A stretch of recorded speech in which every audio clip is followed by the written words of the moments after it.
você que assiste o canal A Resposta, eu quero pedir para você se inscreva, dê joinha nos vídeos, divulgue os vídeos, para que o mesmo bem que os vídeos têm feito a você, que este bem seja repartido com outras pessoas.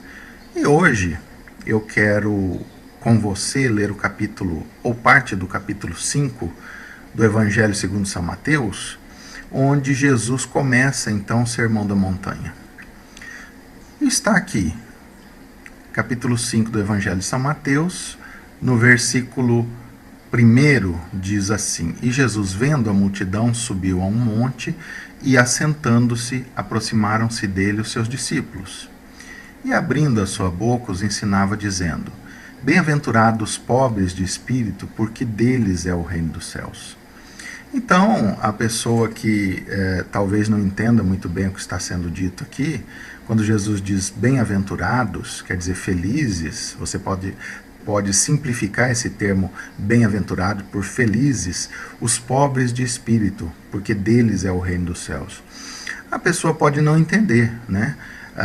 O pobre de espírito aqui não quer dizer aquela pessoa de índole baixa, não quer dizer a pessoa de costumes ruins, que hoje em dia o significado de pobre de espírito, o significado que a gente dá para a expressão pobre de espírito é outro.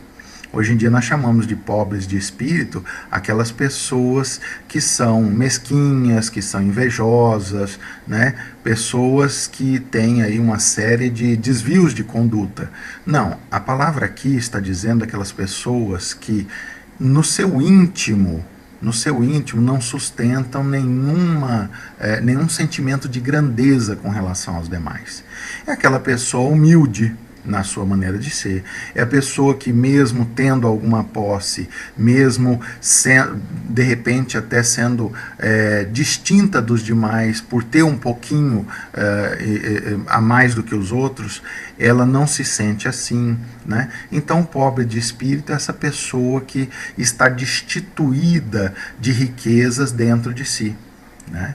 É uma pessoa que se sente humilde, se sente necessitando da misericórdia de Deus, muito embora materialmente ela possa estar suprida. Então Jesus diz: bem-aventurados os pobres de espírito, porque deles é o reino dos céus. E ele continua: bem-aventurados os que choram, porque eles serão consolados. E é interessante a gente ver Jesus falando isso, a gente ler Jesus falando isso para um povo que se encontrava sob domínio romano, né? Israel, nessa época, ela se encontrava nas mãos de Roma, do Império Romano. Era um reino subjugado por Roma. Roma era quem ditava as ordens. Roma cobrava pesados impostos, né? Então, jogando uma carga muito grande sobre os povos que Roma dominava. Então Jesus diz: bem-aventurados que choram.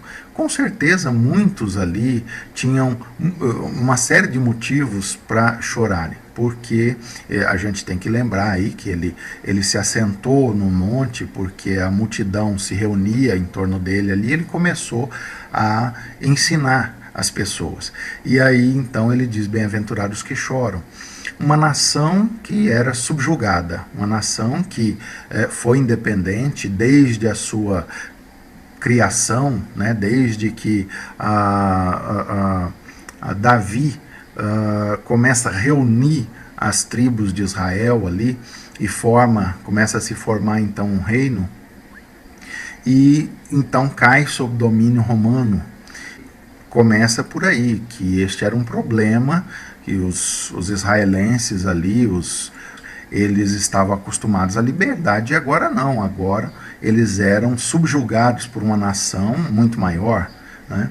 E também pelas condições que se encontravam, né?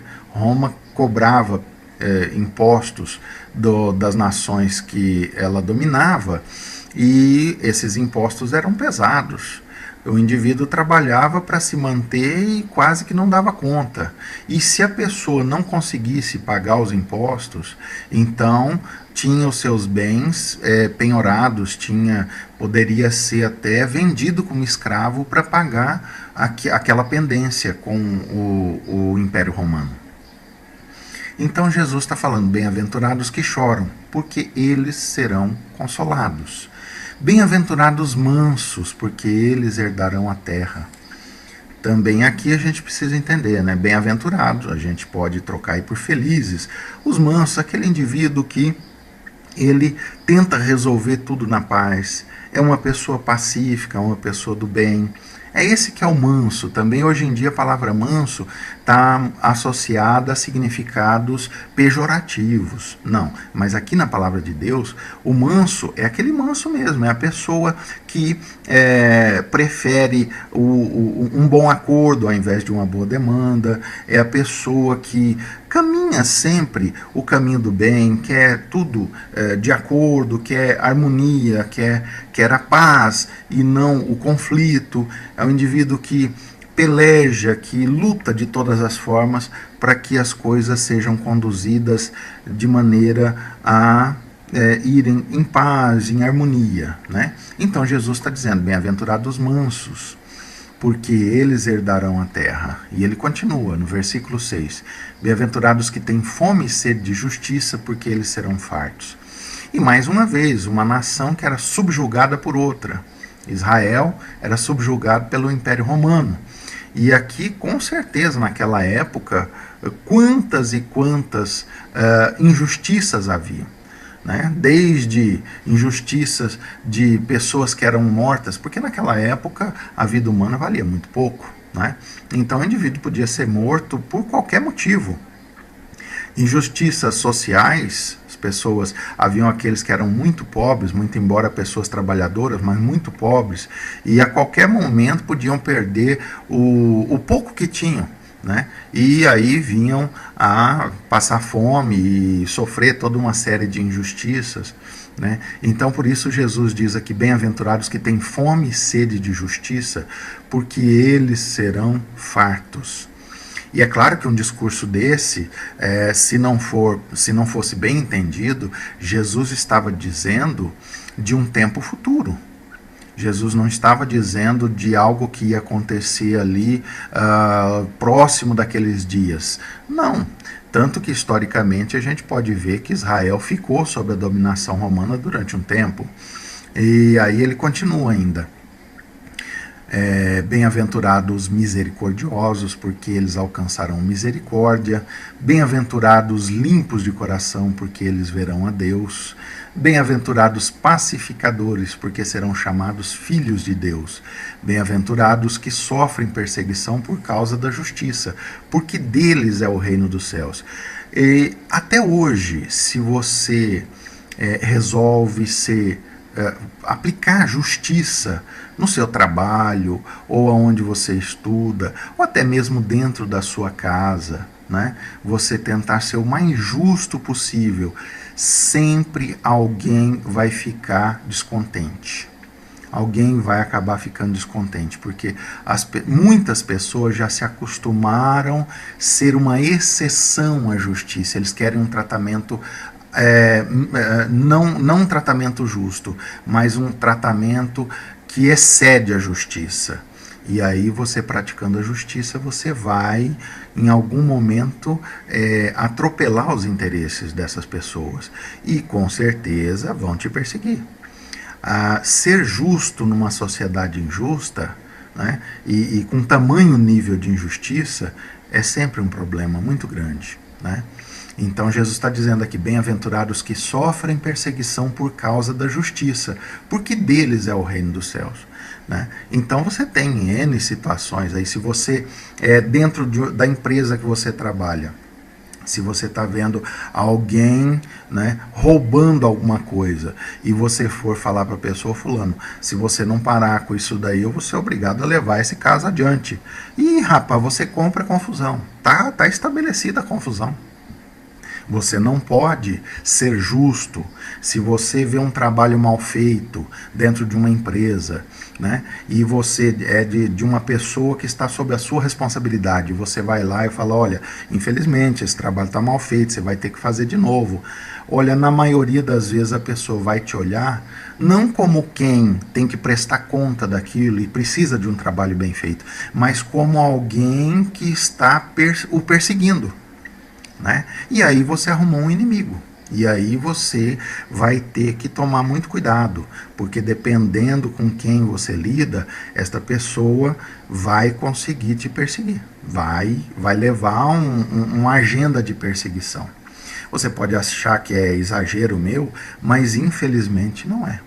Infelizmente, muitos existem que não gostam da justiça. Gostam da justiça parcial, aquela justiça que diz assim, para os amigos tudo, para os inimigos a lei. Mas essa não é a justiça que Deus nos ensina. E Jesus continua, bem-aventurados sois vós quando vos injuriarem e perseguirem e mentindo disserem todo mal contra vós, por minha causa. Exultai e alegrai-vos, porque é grande o vosso galardão nos céus, porque assim perseguiram os profetas que foram antes de vós. Então, Jesus está dizendo aqui que somos bem-aventurados, seremos felizes quando nos injuriarem, perseguirem e mentindo disserem todo mal contra nós, por causa de Jesus, do seu evangelho, não é? Enfim, por causa da justiça, porque como nós vamos dizer que somos cristãos se nós concordamos com a injustiça? Não tem como. A pessoa que diz que é cristão e concorda, não precisa nem trabalhar pela injustiça, basta ela ficar quieta, ela se omitir, né, frente a uma injustiça.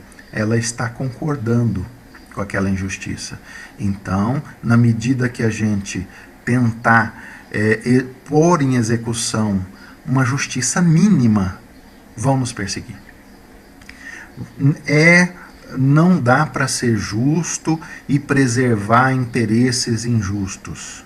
Não dá para ser cristão e praticar justiça e não tocar nos interesses injustos de boa parte das pessoas, né? Então, exultai, versículo 12, exultai e alegrai-vos, porque é grande o vosso galardão nos céus, porque assim perseguiram os profetas que foram antes de vós. Então, a perseguição, ela vai acontecer. Se você não fala nada, se você vê as coisas erradas e não fala nada, se você concorda com o erro, não, isso não vai acontecer com você. Agora, se você quer as coisas na medida de uma justiça, que a nossa justiça não é perfeita, a justiça humana não é perfeita, mas na medida da imperfeição da nossa justiça, se você quiser uma coisa um pouquinho melhor, né, você vai sofrer perseguição. Perseguição pode ser velada, pode ser oculta, você não vai perceber, você só vai perceber problemas acontecendo, se de repente você não vai nem identificar de onde que eles vêm. E pode evoluir até para uma perseguição onde o perseguidor ele se mostra para você fazendo aquilo ali, né? Então, mas o Senhor Jesus diz o seguinte, exultai e alegrai-vos, porque é grande o vosso galardão no céu, porque assim perseguiram os profetas que foram antes de vós. Se a perseguição é resultado ou da palavra de Deus, ou da justiça, que nós somos obrigados a praticar a justiça, a melhor justiça que a gente tiver na nossa mente, né? Então nós temos que nos alegrar por isso. Nós vamos exultar e alegrar por causa disso, porque o nosso galardão nos céus é grande. Porque da mesma forma perseguiram os profetas que foram antes de nós, né? Então, você fica aí com esta breve reflexão na palavra de Deus, e se você gostou, dê um joinha aí para ajudar o canal, divulgue o vídeo e que Deus te abençoe e até o próximo vídeo.